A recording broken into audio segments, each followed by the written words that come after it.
Check this out. A tale of two MCs, Mazi and Scarface. It's all happening. Static Selector. So the homie Dollar hit my text last week with this. What up, man? Scarface has his farewell tour jumping off tonight at the Novo. If you've never seen him with his live band, top 5 hip hop performances I've ever been to when I saw him in Atlanta before his surgery. You mean to tell me there's a Scarface farewell tour happening in LA and I'm gonna miss it? I should punch myself in the face. Face is easily one of my all-time GOATs. Top 10 for me without question. Face announced his 32-city farewell tour in May. It started July 8th in Oakland and wraps August 27th at the Ector Theater in Odessa, Texas. Fans who sign up to his special VIP meet and greet will also get to hang out with Face. They'll get to take photos with him. They'll even get a limited edition Face Mob commemorative jersey. Look at that, look at that, look at that. Jesus, so fresh. Now, normally when artists announce farewell tours, retirements, name changes, I don't believe them. I don't even know what to call Diddy these days. But in the case of Brad Jordan, I don't think he's pump faking. In 2020, he was on his deathbed in an excruciating bout with COVID-19. During a Zoom conversation with fellow ghetto boy Willie D, Scarface said it started with pneumonia in both his lungs, and 3 days later, his kidneys failed. 3 or 4 days after that, they told him he can't move, he's quarantined. Face went into wild detail on the experience, describing how he couldn't breathe and couldn't stop puking to the point where only bile exited his body. He said he felt like he was going to die. Reportedly, that ordeal resulted in organ failure, which put the hip-hop titan on dialysis for over a year. In 2021, he successfully underwent kidney transplant surgery, and his son, Chris Jordan, was the donor. That's right, Scarface's son, Chris Jordan, saved his life. It's one of the most heartwarming rap stories I've ever heard. It's all happening. Fortunately, COVID didn't crack Brad Jordan. He's on tour, he's celebrating his life, he's celebrating one of hip-hop's most influential careers. But because of all the things he's endured, I actually think this might be his last romp around the rap block. Scarface has triumphed over death in actual life long before his career started in the 1980s. His hometown of Houston, Texas wasn't the bastion of hip hop it is today. That didn't happen until J. Prince, Rap-A-Lot Records, and the Ghetto Boys etched it into the cultural lexicon through classic projects like Rip It On Another Level, We Can't Be Stopped, and others, each of which lark in the traumas associated with life as the target of the system. The cover art to We Can't Be Stopped is literally a picture of Ghetto Boys member Bushwick Bill sitting in a gurney with a patch over his eye the day he awoke in the hospital after an attempted suicide. The album's biggest hit, My Mind's Playing Tricks on Me, remains one of rap's most visceral depictions of paranoia. My Skid Row neighbors bump it all the time. But the traumas Scarface encountered weren't simply environmental. No, they were also emotional, internal. As a child, he battled addiction and manic depression to the point where he was in a psych ward and never flinched at letting those vulnerabilities saturate his microphone. For example, remember when Biggie metaphorically killed himself at the end of Ready to Die? Well, that was a concept borrowed from Scarface on a song called I'm Dead, off Scarface's classic solo debut, Mr. Scarface is Back. The 1990s were a decidedly dark time for hip hop.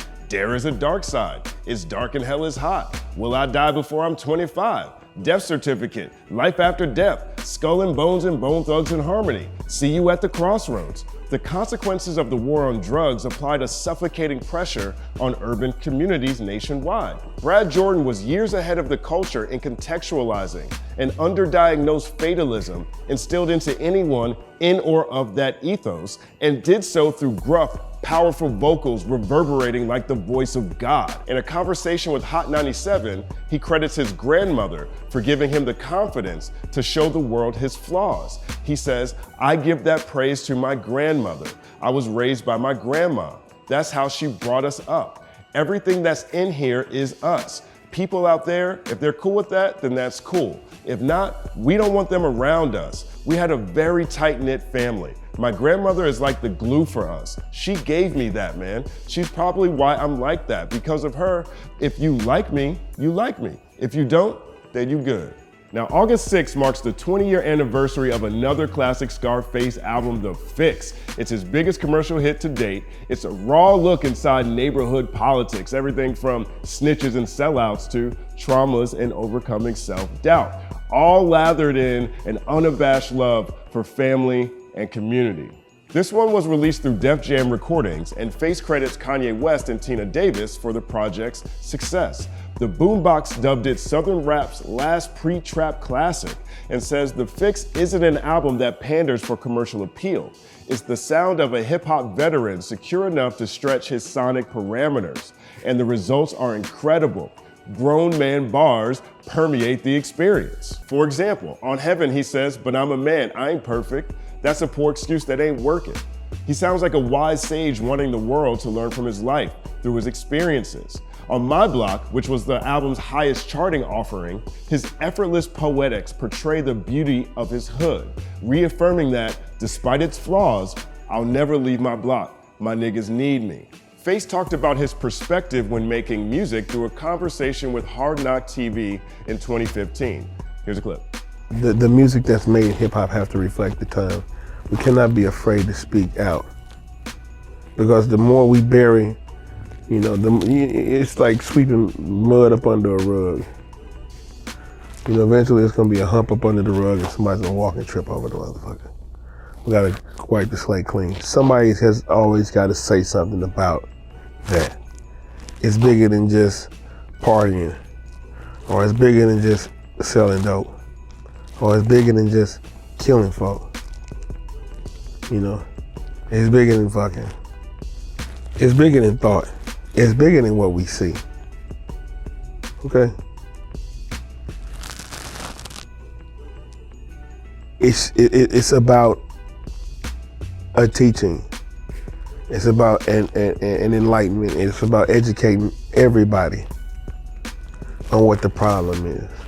Poverty plus addiction can lead to a twisted existence, an existence too common for a truly healthy society. That's another point. But Face's willingness to host real conversations that deal with real life, suicidal thoughts, depression, paranoia, life, love, family, community, almost always in first person, is one of the reasons why he's so revered. He's never been afraid to dance in his darkest moments and go to war with his demons publicly, tapping into his beautiful struggle in hopes of enlightening broader culture. All of which, for so many reasons, reminds me of Mazi. There's a comedic intro to the video for Mazi's Body Count, track 3 off his 2020 release Beyond Bulletproof, his second highest charting project to date behind 2021's Untreated Trauma. The Sacramento MC and his brother E. Mazi sit in an LA high-rise watching COVID-19's latest breaking news. Here's a clip. Bro, when I seen a party last night, it was crazy. I mean, it was crazy. Crazy big booty women, strippers, sloppy, everybody. Then when the strippers' dad put up, come through tripping. Wait, we're reporting live? We're live right now? All this is Xavier Woodruff reporting live from downtown Los Angeles. When I say the coronavirus is going crazy, it's going crazy. Everybody's staying in the house. Now, clearly this isn't a real broadcast. Xavier Woodruff clearly isn't John the porn star, even though he kind of looks like him and is talking about sloppy parties the night before. Clearly Body Count was made before the pandemic, so it's not a reference to the million or so American lives that were lost during the pandemic. Mazi isn't trying to go political or anything. I just put this in here because I thought it was fun and funny. Body Count really is a great song, make sure you check it out. But Mazi makes weighty music that revels in the trappings of California hood politics and all additional traumas associated with it, fresh from the perspective of one of rap's most respected traditional gang members. I couldn't prepare for everything that's going on. I couldn't prepare for it, but I seen that off the dribble, that it was in sync with what was going on.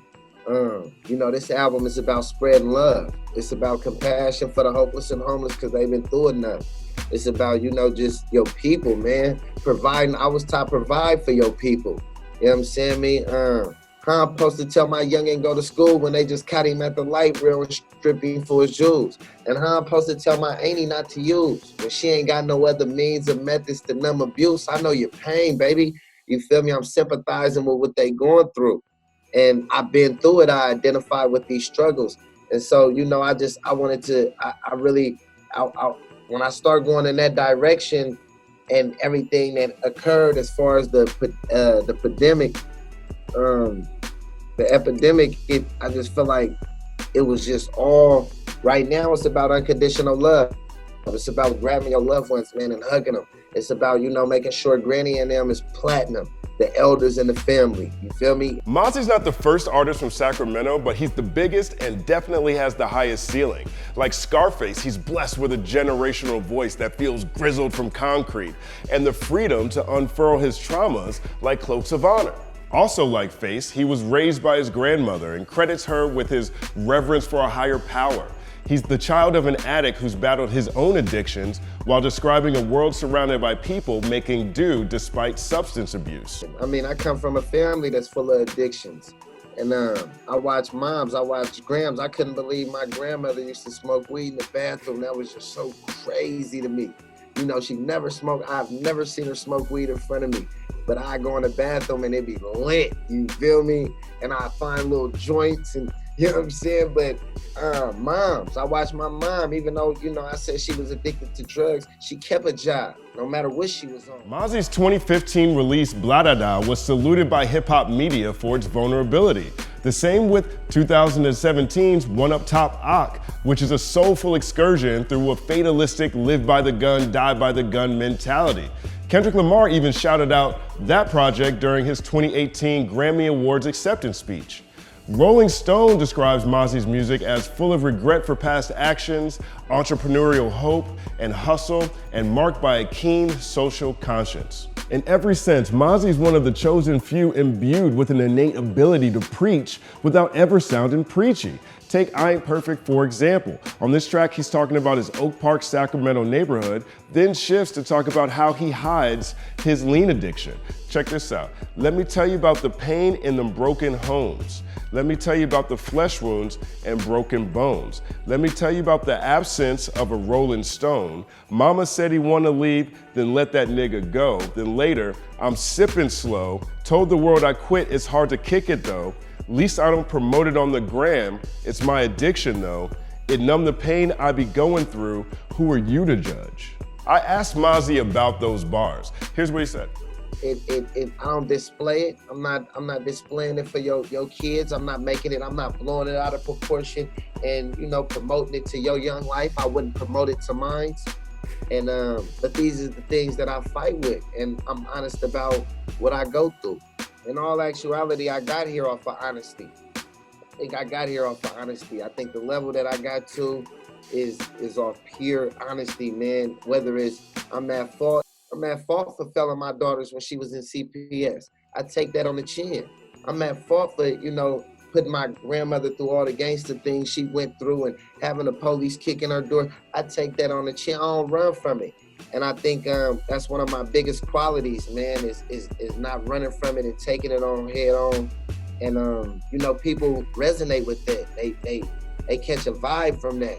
So it's like, it's not judgmental, because I'm displaying my faults. I'm displaying my faults. I ain't running from them. I'm not hiding them. They not in the closet. The point is that scene. Hip hop always feels that way to me. Comparisons abound when someone's trying to explain why someone is dope, or when a friend is trying to tell another friend who they should listen to and why, or if you're in a conversation, you're trying to figure out where an artist lives in the talisman of rap history. Is Drake the new Jay-Z, or is he more like the new LL Cool J? Is Latto the new Lil Kim? Is Kodak Black the new ODB? Does Lupe live in a space similar to KRSOne? The culture does this all the time. And for me, there are certain artists who pop a wheelie on the zeitgeist through music that transcends time and a willingness to carry the world's weight in their art, even when surrounded by all kinds of financial and cultural and external motivations to avoid doing so. And when there's sickness outside and we're surrounded by addiction and darkness seems to be lurking over the horizon, we lean on those who've weathered that beautiful struggle for comfort and inspiration. That's why we love artists like Tupac Shakur. We love artists like Nipsey Hussle. We love artists like Scarface, and we love artists like Mazi.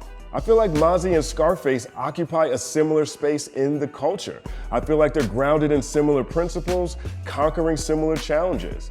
But are generational parallels ever really fair to any artist ever? I mean, is it bad to compare one artist to another artist, even when that comparison is positive? I don't have the answer to these questions. Static Selector. Another Saturday, another TBD. Thank you guys for rocking with me. I really, really appreciate it.